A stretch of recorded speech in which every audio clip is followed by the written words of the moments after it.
Excellent. So a few words from me before Matt, my partner in crime, which I'm going to have to get a T-shirt made for you, or a mug. That's my partner in crime. Good morning to everybody.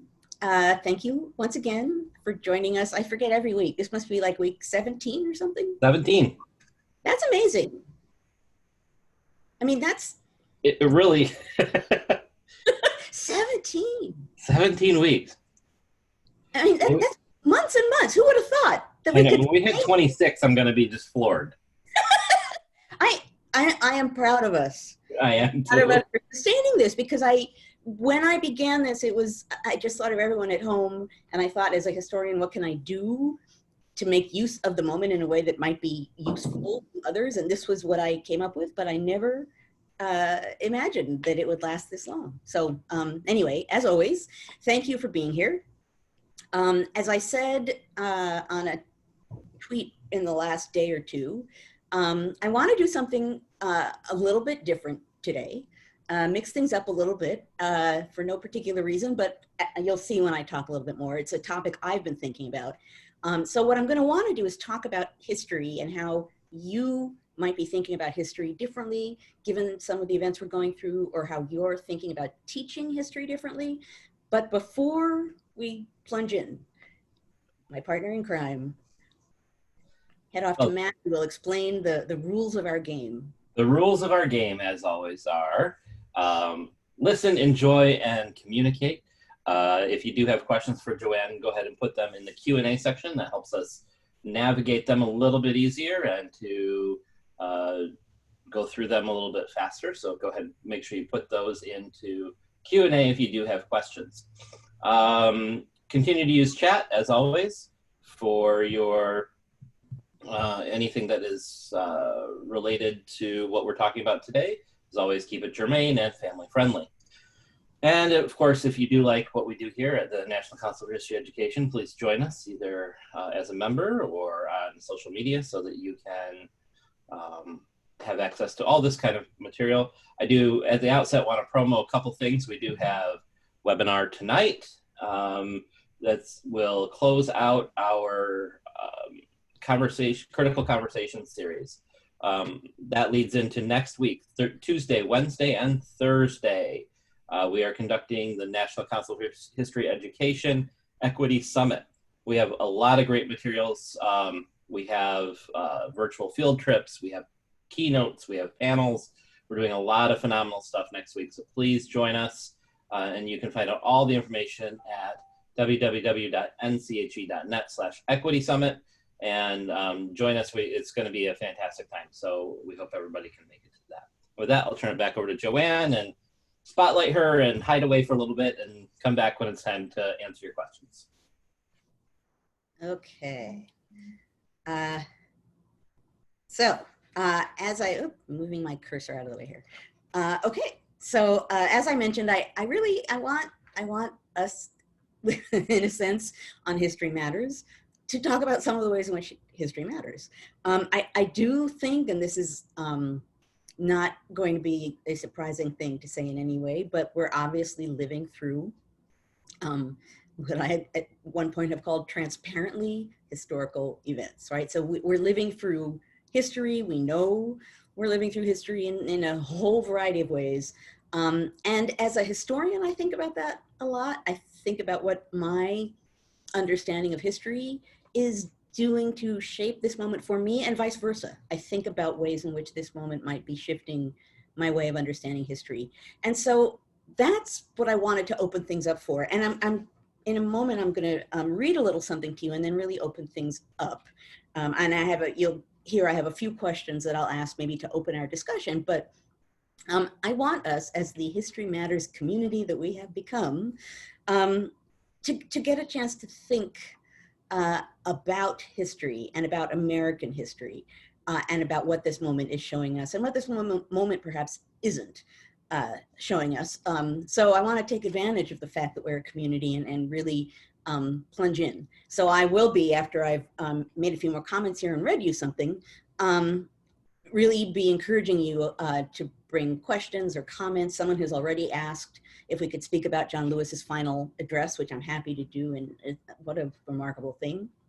and whatever else, as long as we remain, as we always are, a community of people. Since who knows, there are topics that are fraught to some people for reasons that make sense to them, and I do not want us to turn on each other in any way. I want us to remain the History Matters community. Yay, history. Okay, so here's what my thoughts were, because as a historian, I can't work without a document. I've actually been working on an op-ed about what it feels like to be a historian at this particular moment in time. It's still in draft form. I am still editing it, and the place that's going to, I hope, take it is also in the process of editing it. So I'm taking a plunge here for you because I don't normally share work in draft. But it raises a lot of issues of the sort that I really want us to be able to discuss today. So I'll read you a few paragraphs, I think. And so it won't be everything, but it'll be enough to give you, I think, a sense of what I'm talking about here. Okay. Historians don't just study history. We construct it. We puzzle pieces into meanings. Aided by our instincts and experiences, as well as by our research, we make sense of other times, other nations, other peoples. Our lives are woven into our work, however objective we try to be. Thus, the complications of being a historian in the age of Trump. We're living through transparently historical events on a daily basis, yet even as I turn to history for insights, I'm staggered by daily bursts of upset and unknowingness. Like everyone else, I'm alternately anxious, angry, depressed, afraid, and distracted. There's a whole soul exhaustion born of living through this moment. Of course, this is hardly my first time knowingly living through history. As a historian of the nation's founding, I'm always wide awake to things that bring its spirit to life. The events of 9/11, for example, gave me a new understanding of national vulnerability on the world stage. The new American Republic was an infant among empires with the power to destroy it. As much as I had intellectually grasped that fact, I now understood it more profoundly than before. During that crisis, as now, history didn't offer answers. Indeed, it holds some hard lessons. As a historian, I know that things often don't return to normal, and that recovering from crises is painfully slow and piecemeal. I know that good doesn't always prevail, and that past accomplishments can be undone and past injustices reborn. I know that dangers can rise unnoticed and trigger sudden transformative change. I know the vital importance of the institutional guardrails being challenged around us. And I know deep in my gut that I have taken things for granted that I will never take for granted again. There's a Cassandra-like quality to historical debate these days. Sometimes I sense the outlines of disaster, but my words of warning often fall flat. Sometimes I myself don't want to believe them. This isn't to say that I have no hope for what's to come. I know that times of unrest hold the potential for change, even dramatic change that can right past injustices. I know that whoever has power won't hold it forever. I know the might of public opinion and how politics from the ground up has countered power and repressive power of various sorts time and again. We historians are connoisseurs of the promise inherent in change over time, as unsettling as such change can be. I also know that before the United States can move ahead, it has to reckon with its past. It has to acknowledge that the often profoundly deep roots of modern injustices and recognize the long-standing assumptions and traditions that have made us who we are, for better and worse. America's national identity is grounded on a shared understanding of American history, its failures, successes, traditions, and ideals. Shape that narrative, and you can shape a nation. I'm going to read one or two more bits here, and then I'll stop.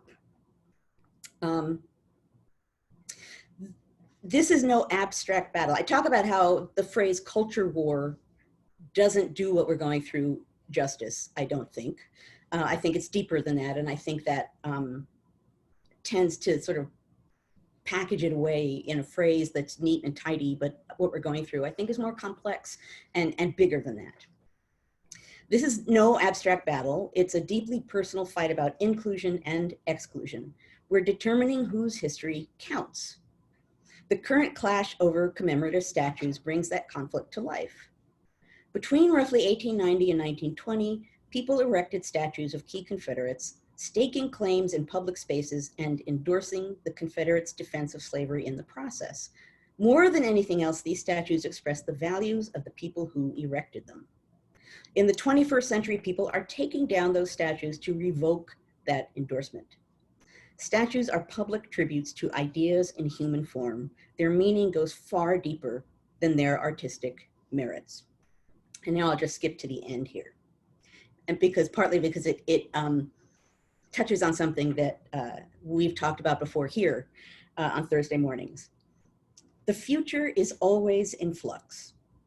This may well be the most valuable lesson that historians can offer in the current crisis.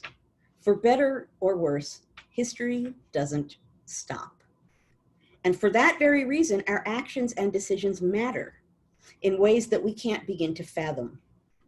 Even passivity, the willingness to let things fall where they may, might have dire implications. There's no escape from the urgency of now. We owe it to ourselves and to the future to recognize the needs of this moment and to choose wisely and well. Someone just said, #history matters. Yes, history matters. So, and I'll ask you, that's in draft form. So I don't really want that to be shared with the world. She said, talking about this and sharing it with the world, but I'm still tinkering with it, but I wanted us to be able to think about some of the things raised in there, and I wanted that to provoke a conversation. I jotted down questions that are born of that we might want to talk about. Do you think about history differently because we're so obviously living through it? Have your ideas about history changed or been complicated by questions of race and equality that are really at the center of current debates? And are there ways in which you think you might teach history differently at this point? I'm thinking about that now as I'm trying to work on the syllabi for my courses in the fall. I'm sure a lot of you are thinking that as well. So a shorter and abbreviated commentary, but I bestowed upon you the rough draft. I've actually never done that, offered a rough draft. I have two friends who I tend to offer rough drafts to, but I think this is an important conversation. So anyway, I'm gonna open things up for questions and thoughts on your part, and let's see what we together can make of this moment. Yes, thank you. That's and so and again, we're doing things a little bit differently today, and this is excuse me, a big reason, a way to do this. So and did I forget? You almost forgot the mug, as it were. So okay. I was so wrapped up in our coming conversation. Okay, as you're getting your thoughts together, I don't know if I've used this mug before, and I might have, but it suits today. So I'm going to use it because it makes sense. Yes. Who lives, who dies, who tells your story? I love that. That indeed is what we are talking about, is the story, and what is the story in addition to who tells it. Okay. Drum roll. Drum roll. Hopefully next week there'll be new ones. Okay. So we're gonna do, I'm sorry to interrupt, Joanne. So I have question and answer up here. That's where our questions will come from. Comments stay in chat, and that way and Joanne and I will go, well, mostly Joanne, because you're very few of you are here to hear me, I would assume. So you guys will be going back and forth. Joanne will be looking at both. So that's the way we're going to be working it today. lots of conversation, and we're here until we're done. So Q&A, I can't see yeah, right. yeah. Joanne can't see Q&A, but she Yeah. can see chat. So Chat I'll be asking questions out of Q&A. Got lots coming into chat, but I'm going to start with a question. And so Seth asks about, I think, a takeaway phrase there that a lot of folks are feeling, which is the whole soul exhaustion line, which is brilliant. I too love the phrase whole soul exhaustion. My question is, how do we refresh? How do we get some energy in the soul to keep up the fight? Yeah, boy, that's a nice big question to start out with. Yeah, so I like to start small, as you know. Yeah, that's right. You know, that phrase was born of what I think probably most of us are feeling, because it feels as though there's no real escape. We can tune out for a while. You know, I find all kinds of ways to turn my brain off temporarily, but the fact of the matter is, I use the word unknowingness. We're in this weird state where, to a greater degree than is normal, you know, talk about contingency. We're in, sometimes I'll say, I've probably said here before, we're in a moment of extreme contingency. And that's exhausting in and of itself. Part of what I would say is complicated by the moment that we're in. You know, part of the way in which that whole soul exhaustion can be not necessarily alleviated, but mediated, is through people, right? Through our relationships with others, which matter. And that said, many of us, like me, are sitting alone in apartments, you know? So I certainly find ways to connect with people, because I find that when I'm feeling anxious, it actually is that kind of connection, partly just as a human connection, and partly because when you say out loud the things you're thinking about or the things you're worrying about, and hear from others what they're worrying about, it becomes less existential, right? It becomes something, once you can talk about it, once you put words to it, I think that changes the nature of what it feels like. That said, that maybe makes my soul a little happier. It doesn't stop this moment from being as exhausting as it is, and I don't have an answer for that. I wish I did. I think we all care really deeply about our country, no matter what our political beliefs are, we do. And if you do that, this moment is fraught. And, you know, I've said before, my historian brain sometimes thinks about a statement like that and says, like, wow, this is such a fraught moment, and things are so contingent, and we to such a great degree don't know what's coming next. And part of the essay that I didn't read talks about, surprise, contingency, and how people live their lives going forward, right? They live their lives in the process of living them. They can't look back. And we're very much getting a lesson right now about what that really feels like when it's in an extreme way. So as a historian, that's fascinating, right? To not know, to be in a feeling, in a moment where you really do feel like it's very hard to know the end of this story, or certainly where the story next goes. That said, you know, the non-historian brain part of me just feels exhausted. So I wish I had a solution. I have a feeling that this morning's conversation, I'm going to say more than once, I wish I had the answer to that. I do think there's a power in everyone, in people together acknowledging the feeling and power and meaning of this moment, rather than sitting in isolation and living in it. That may sound sort of goofily, you know, rosebud and Valentine's-y soft, but I don't mean it that way. And I think one of the things that the pandemic is making us think about is how we interact with other people and how important that is. Okay, I'm going to keep talking, but I'm going to stop because there are all kinds of people who are saying amazing things, which I am not looking at because you. Okay. I like Chris's comment here in chat from John Lewis that says, when historians pick up their pens and write the story of the 21st century, let them say that it was your generation who laid down the heavy burdens of hate at last, and the peace finally triumphed over violence, aggression, and war. let's talk for a moment, because that directly relates. Right. Those of you who have not seen John Lewis's final statement that the New York Times published today, he wrote it a few days before he died, addressing the public to be released on the day of his funeral. What a remarkable man. I can't even say more than that. But at any rate, he offered a final address. And it's a mix of things. It's a mix of why this moment matters to him and what this moment has shown him. And then it's an urging forward of those of us that he leaves behind to understand, as that quote said, we are the people who need to address this moment and take action. And to use his phrase, if we need to create trouble, let it be good trouble. Let it be something that's helping us move ahead.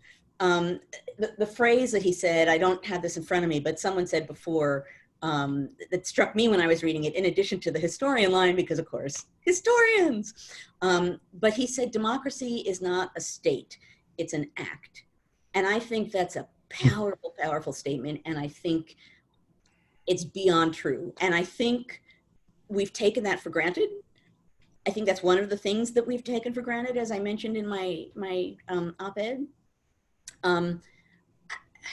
You know, I think we think or have thought that democracy just goes and you vote and someone gets elected and things happily motor along. And that's never been the case, but we haven't had to think about that. And now we do. And it's not so bad on a certain level to really think about democracy and what it means, to realize that some of us have different understandings of what it means, and that, boy, talk about things we need to reckon with, that's one. What do we want? What is democracy? What does it mean? And does everyone understand what it offers? And I don't think everyone does. But that statement of his, democracy is not a state, it is an act. You know, I read that article and came away wanting that to be one of the phrases that comes out of that essay for people to really, really think about, because I think that's one of the more important things to think about now. Someone said before, focusing on contingency, this is Francesca, is energizing because we can't give up. Yes, and that's the thing. And which is why I've been preaching contingency from the first time we did this. Not just because to think about history in a useful way, you need to understand that, but because it fundamentally is true about history and about our lives. And I want us living through this moment not to feel that there's nothing to be done, not to feel that we should just sit back and watch things happen, not to feel that our actions don't matter, because they do. And that's absolutely, contingency should be energizing, because what it says is what I say at the end of that essay. Our actions matter. Whatever we choose to do or not do, it really matters, because things are yet to be determined. And we can be part of determining them. And that's part of what John Lewis said, right? We should be part of determining them. We should feel that that's part of our responsibility. Excuse me. And the questions Kevin asked about the word responsive, Kevin Klein, longtime follower.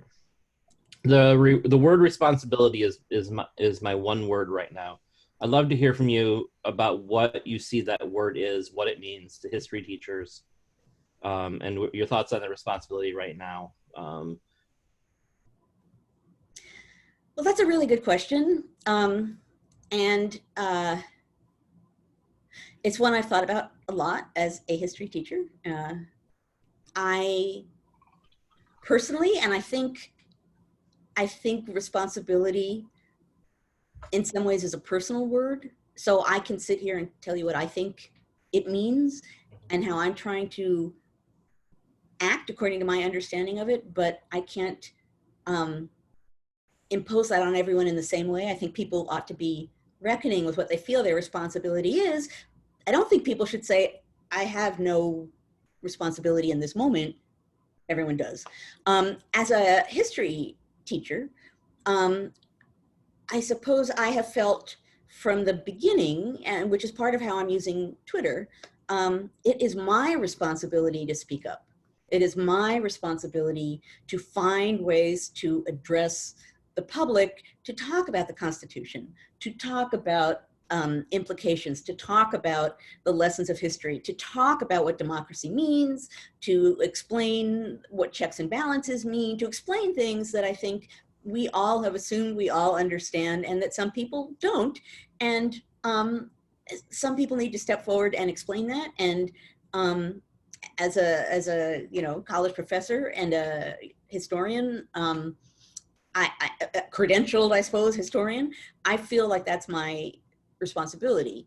That's tricky because I feel a public responsibility. And I certainly have my own ideas and ideals, and I don't want to contribute to divisions, and that's hard. And we're in a divisive moment, and I don't know what to say about that. But I think if you are teaching history to younger people right now, I think I felt this already a year or two past, that some of the things that I'm teaching in the course of my normal work, like freedom of the press or the right to protest or whatever I normally teach in teaching about the American Revolution, some part of me is like, well, these are kind of fundamental things that we should talk about, in the Constitution that people need to think about. I think that's part of my job, and it's a thing that historians and teachers of history can do and should do if that has meaning for them. But I do think we have a responsibility, and I think academic historians like myself have a powerful, strong responsibility to address the public. And I know not all of my colleagues want to do that, and they don't need to do that, but some of us really need to do that. So, I think we all have to wrestle with that, but I think responsibility is a wonderful word to sort of, contingency and responsibility. We can put them front and center because they go together, and they're important in this moment. I'm skimming here. I don't mean to look away from you. No, but, that's okay. Go ahead. Yeah. I did have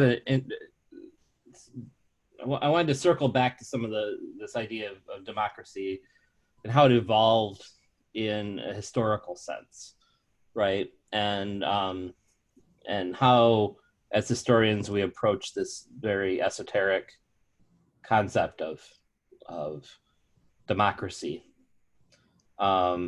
as evident in our daily work. And this is tangential to what Claudia asks here, which is, in order to create a patriotism spirit, history is taught from an idealization lens, especially in early years of life, like elementary, middle, and high school. And I wondered what our role should be in thinking through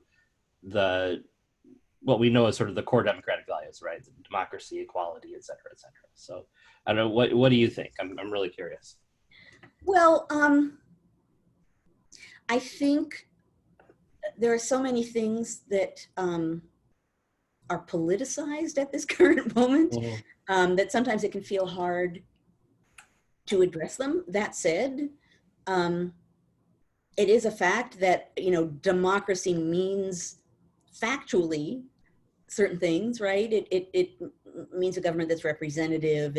You can talk about what a democratic mode of government is, and what it offers, and what its vulnerabilities are, right? The vulnerability, and you can even, go back to the founding, not because they offer ultimate guidance about everything, but because they debated democracy and what they liked about it and what they didn't like about it. I think teaching both sides of that equation, it's vulnerable because anything grounded on popular will is vulnerable.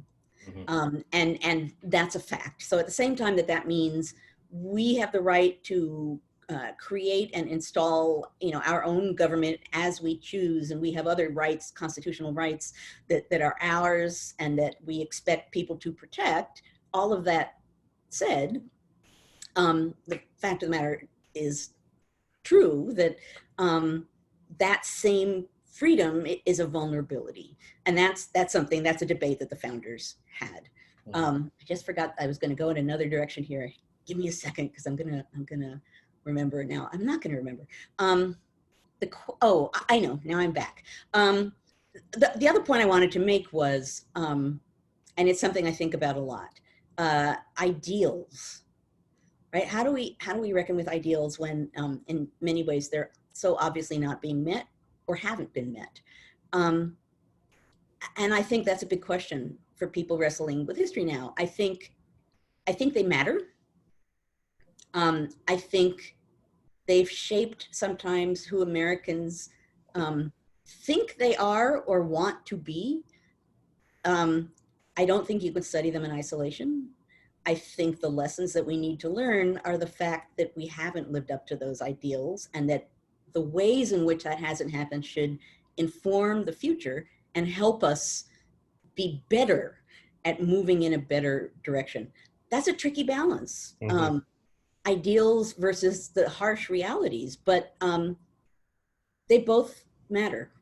And I don't think failed ideals mean that they're unimportant ideals. I think that just means there's a lesson there that we can talk about, and we can talk about in a constitutional kind of a way, right? This is how this is supposed to work. This is what's happening. What does that tell us about the system? Or even, you could look at another country that is democratic and use it to talk about, in a way that feels less immediate and personal. Use it to talk about what democracies can and can't do. I do think it's important. And I have thought since before even the most recent presidential election that there were some basic things, checks and balances was one of them, that people didn't really understand, because I tweeted something about actually that. And I thought that was obvious, and I apologized for tweeting it because I thought I was like insulting people. And then a bunch of people said, thank you for explaining that. And I realized, oh, okay, we have work to do. And that is, the teachers who I'm addressing out there, that goes back to responsibility. I see that as part of my responsibility. Yeah, the imperfectness, I think, is always fundamental, right? Like when you're, especially when you're teaching middle school, high school students that really can deal with uncertainty in some ways. And so just being able to, talk about the gap that exists between the ideal and what we know from the historical record is a way to generate conversations about how to bridge that gap and to live up to some of the things that we've been talking about today, or Representative Lewis talked about as well. I want to mention two things that have gone whizzing past in chat. One of them, let me get back to it here. Tim, when we were talking about the soul exhaustion, whole soul exhaustion, Tim says part of what he felt useful when in or nearing an exhausted state is to pause and find something written by someone clearly more exhausted or imperiled than I will ever be. Martin Luther King's letter from Birmingham jail, John Lewis's last essay can be added to that. And I think that's a wonderful idea, because on the one hand, emotionally, that's sustaining and gives you perspective, and also the content of those messages is so important, because those extreme moments are moments when sometimes real truths come out, emerge in a really powerful way. The other thing that's sort of like that I wanted to mention is from Martin, who talks about how his evangelical Presbyterian church is doing a history book study about American Christianity's complicity in racism. How powerful is that?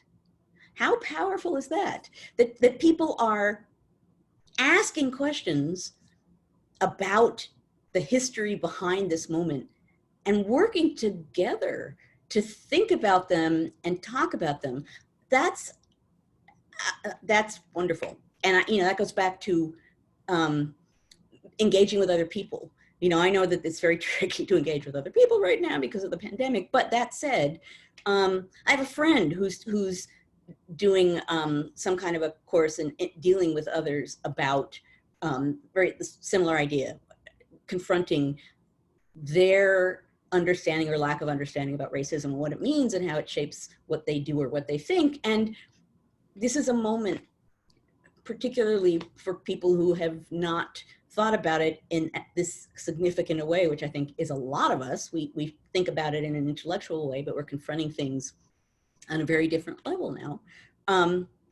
Both of those things, I think, are reading about the statements of others who have been in even more extreme moments to be inspired and to understand, to get a perspective on the current moment, and coming together in one way or another with people to talk about and learn from this moment, and in this case, using history. Those are encouraging, but those are also really powerful things. They really are. From the Q&A, Anissa, I hope I'm saying that correctly, and Emily both ask about the renaming of buildings or taking down of statues or other monuments as erasing history. And I wondered if you had any commentary about that. They asked much more specific questions, but that's the general theme. And I thought maybe general erasing history idea. Yeah. I touched on it briefly in what I just read, and which reflects some of what I think. I think that statues reflect the people who put them up.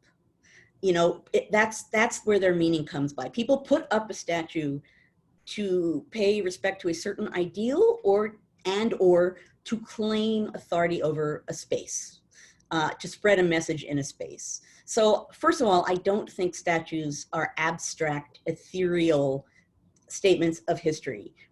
We're not learning about Robert E. Lee because there's a block of marble with his name on it. We can learn about the people who put it there and what they intended and what they were honoring. Mm-hmm. But I don't think that taking statues down erases history. I understand why people say that.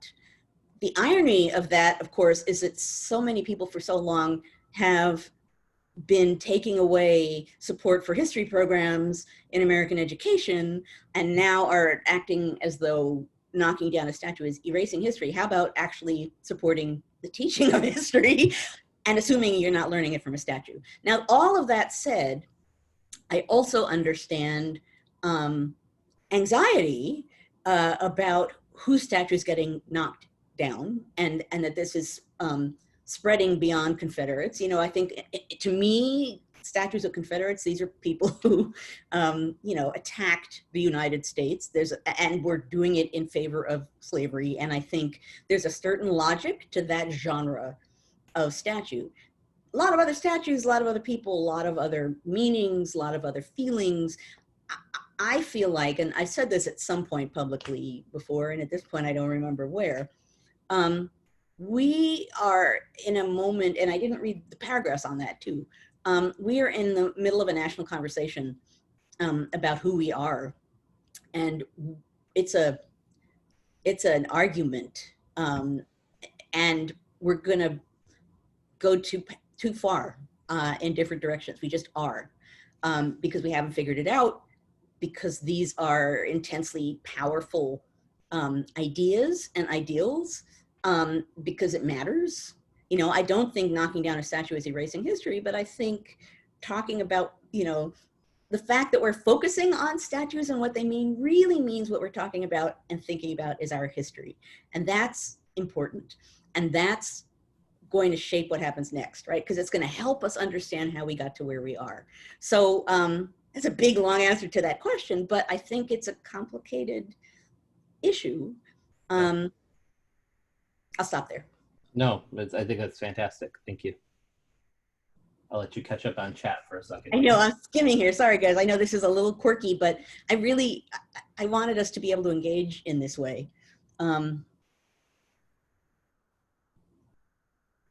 Yeah, peeps, Tom that said, peeps sure are chatty today. Yes, that's why I wanted to do this. A link to John Lewis's op-ed is floating through chat.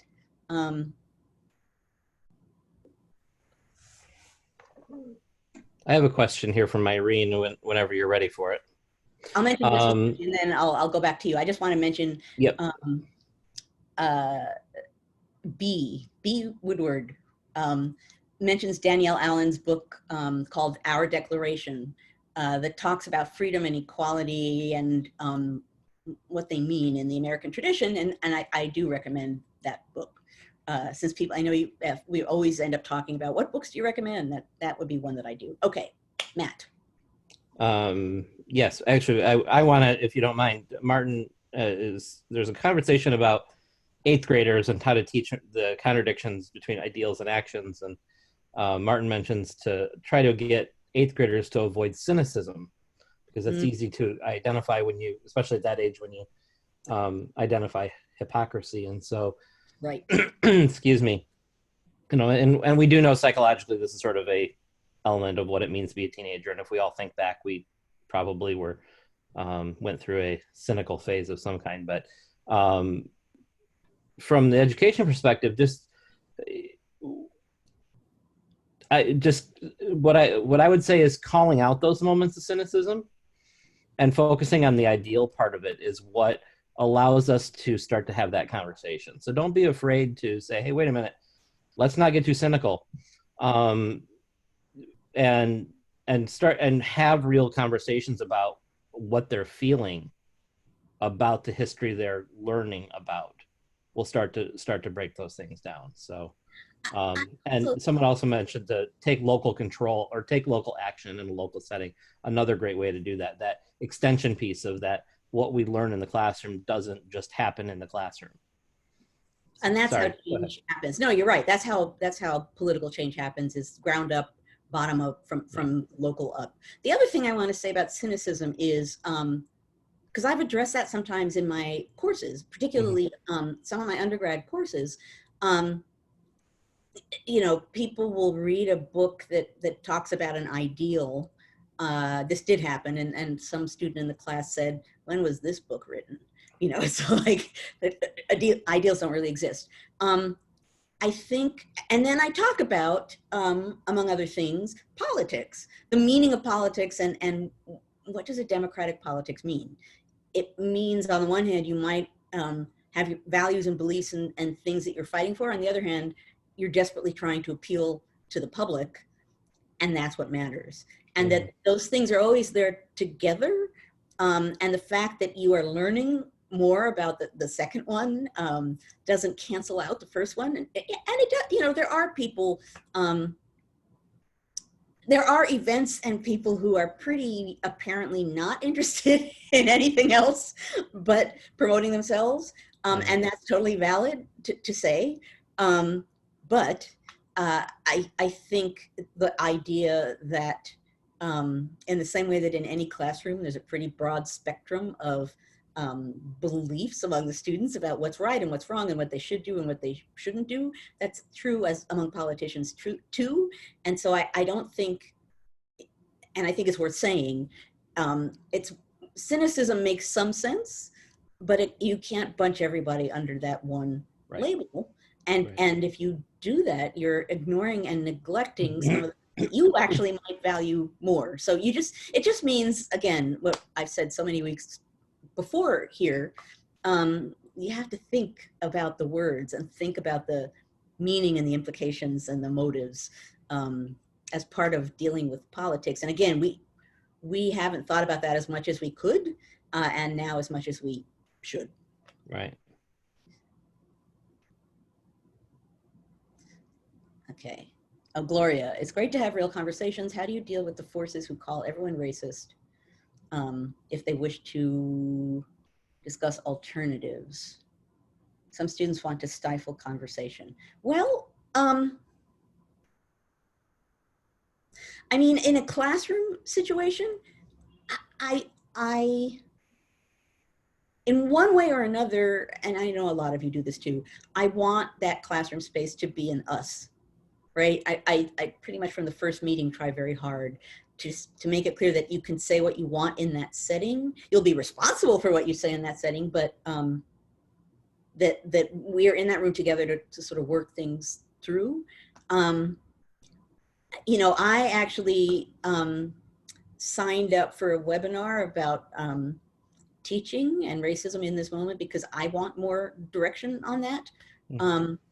But I think the broad answer is that stifling conversation is defeat. Allowing conversation to degenerate into screaming is defeat. It can be hard not to do that, even just in social media.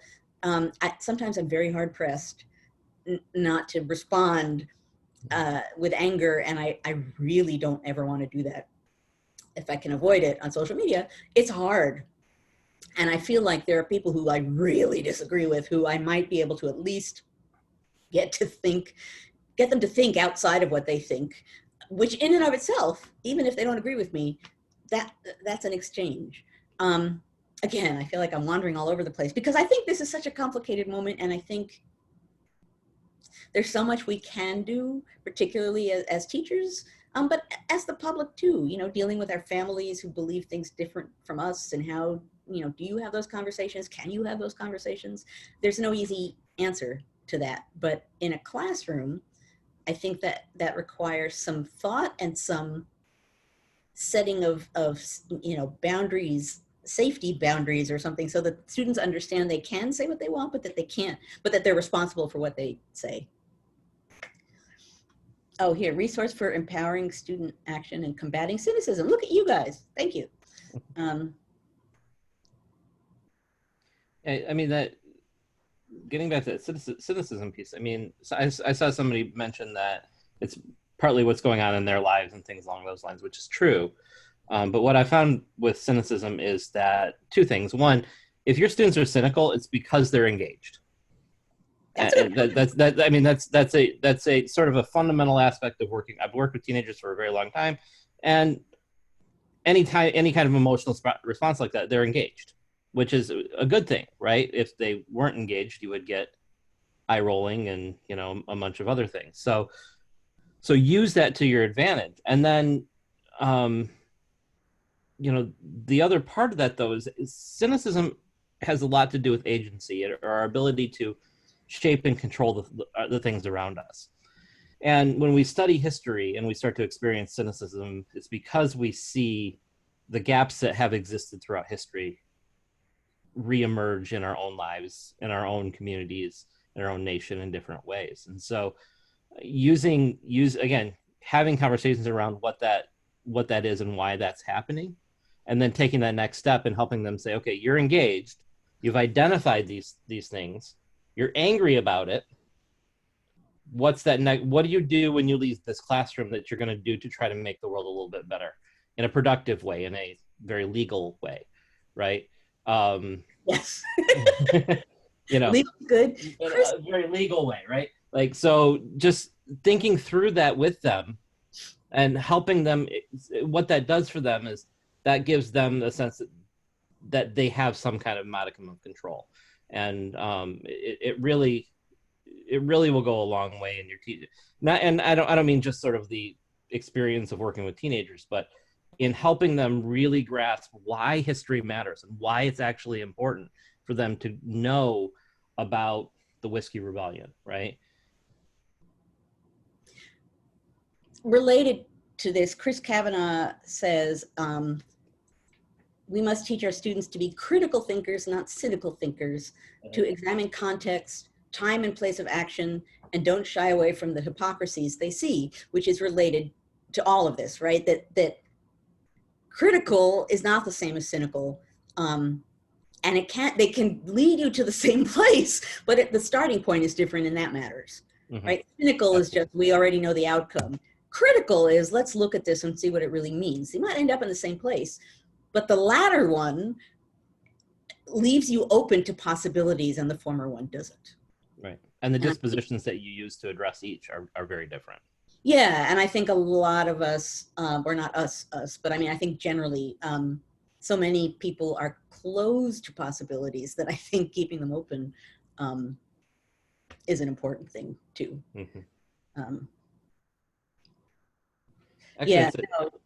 Richard is saying, in a public school setting with mixed population, there are some extreme racist and other views that can't be allowed because it creates an unsafe environment. If a student spouts KKK viewpoints, it clashes with the overall mission of the school. Yes. And personally, I have not been confronted with that in a classroom yet. That would be challenging. I would feel that I would need to confront it right there. And in some way shut it down without personally attacking that student, but making it clear why that kind of commentary is a big problem, even just for some of us sitting in that room. You know, I don't even pretend to have the answers. I feel sometimes so ill-equipped for this moment, right? On the one hand, I'm like here saying we have to talk about the Constitution and democracy and teach this and teach that. And on the other hand, you know, I'm a white woman in a moment where race is what we need to be thinking about, you know, and we need to think about it in a different way than we have before. And I need to think about it in a different way than I have before. And in some ways, I just feel ill-equipped to do that. And I don't want to do harm. I want to do good. So there's a lot of thinking, I think, that we have to do to encourage conversation, to encourage openness to change and openness to possibility, and not enable people to sit in a silo and enable ourselves to sit in a silo. And I will say, those of you who experience this, one way is you can, if you haven't done it in your classes, you can teach logical fallacies, because so much of extremism is built on logical fallacies. And so helping students be able to identify logical fallacies when they happen in the real world is a really effective way to help them think critically about the rhetoric that is being used in order to advance particular ideologies. And that point, Matt, gets back to what someone said and then I didn't respond to, at which responsibility is a fraught term right now. So is truth. and right, truth, if you're talking about fallacies and trying to figure things out, you do need to evaluate the truthfulness to the extent that you can of statements. You know, this is where history is useful. History matters because it teaches you to evaluate evidence. It teaches you to consider sources. It teaches you the very things that now are civic responsibilities, really, that we need to be able to think that way, and we haven't had to think that way for such significant reasons before. So that's part of this too. I hate to be the sort of It's time police. Yeah. But I do want to ask, this Irene's been probably waiting very patiently for me to finally ask her question, which I mentioned like 10 to 15 minutes ago. And so let's end on this question, and then we can continue in an after party. Irene asks, is try to imagine what people in the future would say about the present a useful exercise? Yeah, I think it is. Because I think it forces or encourages a kind of detachment that we don't have about ourselves. You know, like John Lewis's comment at the end of his essay, when historians look back at this moment, what will they see? That forces you to have a kind of detachment about what you're doing and what's happening. You know, I think that said, there's no one answer. So if you're using that as a teaching tool, you have to frame it in a certain way. But generally speaking, for anybody to think about that, I think about that all the time. I mean, how can I not, right? I mean, I save things I see online in a file because down the road, someone ought to see this thing. And it might be floating around out there, but if I have a huge file of like things I saw that I couldn't quite believe I saw that are all there, some historian in the future is going to be able to look at these and say, whoa, I didn't know. I think that's a useful exercise. And I think that's a useful exercise for individuals because I really do think you get detachment, and then you kind of think a little bit about yourself and what you're doing or not doing. And what can you do or not do? I think about that all the time. And I don't feel that whatever I'm doing in writing and engaging with you guys here is enough. I don't feel it's enough, and I don't know. I was getting filmed for something, and maybe this will be the last comment since we've gone long, and then we could do the after party. I was getting filmed for something, and I was, as I was being filmed, the next person getting filmed came in, was a prominent historian. And it might have been the first time it was before the pandemic. It might have been the first time that I was sort of engaging with another historian as things were sort of picking up speed and moving in a direction that was scary. And he said something like, I don't know what to do so that I can do something, so that I can have an impact. I'm a historian and I'm here and I want to do something, and what can I do? And he literally like rocked back and forth and clenched his fists. And I so felt that, because I think that all the time. I'm a historian. What can I do? You know, I'm speaking, I'm writing, I'm engaging, and it's not enough. So I don't have the answer to that. And I suppose that's part of why I keep harping on the idea of contingency and the fact that history matters, what we do matters, and thinking about how history will judge us is a powerful tool. Okay. I'm in the room.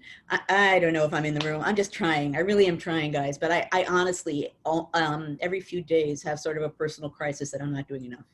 And I don't know what else I can do. Anyway, I'm going to stop there. With that I think you've well articulated the problem for us and given us a lot to think about today. So thank you so much. And the after party. First of all, before I turn things over to after party ourselves, let me say, I want to not only thank you for coming here every week, but I want to thank you for engaging in that conversation. This is a hard topic. It's a hard conversation. These are hard issues. There are no easy answers. And I appreciate the fact that we can be here as a community and talk about them. And I think not only does history matter, but these conversations matter. So I appreciate the fact that we could be here and do this. And depending on what's happening out in the world, I'll probably do some form of this again. At any rate, okay, I will now be silent, allow for the turning over to the after party, and invite you to come back next week. Before we go, just a quick reminder that Ed Ayers and Annie Evans tonight, Mapping Inequalities, our final critical conversation for our Equity Summit, which is next Tuesday through Thursday, the 4th, 5th, and 6th of August, which we will be engaging in conversations much like this. So please, please join us for those. And thank you, Joanne, as always. What a wonderful sort of way to change things up. I think it's an important conversation to have, and I'm glad we had it. So thank you, everybody. I'm going to stop recording, and then we'll begin with our